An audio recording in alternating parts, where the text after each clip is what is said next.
যারা আখিরাতের বাজার করলো না, সওদা করলো না, পরকালে কি হবে সেই চিন্তা করলো না, তাদের মতো হতভাগা এই পৃথিবীতে আর কেউ নেই। আজরাইল কিন্তু ঘুষ নেয় না। আমি অনেক টাকার মালিক, আমার অনেক টাকা পয়সা আছে, বাড়ি গাড়ি আছে। আমি যদি আজরাইলকে বলি আমার এই গাড়িটা নিয়ে যাও আর আমাকে কয়েকদিন সময় দাও, আপনাকে কিন্তু সময় দেবে না।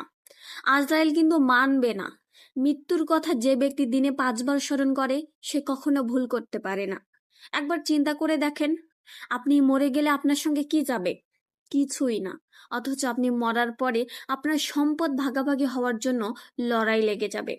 মৃত্যুর কথা যখন স্মরণ করি তখন নিজেই নিজের কাছে অনেকটা অপরাধী মনে হয় নিজেকে।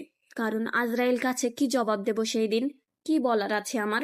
শুধু মালিকের কাছে একটাই প্রার্থনা আমার, যেন শেষ নিঃশ্বাসে আমার জিহ্বায় থাকে লা ইলাহা ইল্লাল্লাহ মুহাম্মাদুর রাসূলুল্লাহ।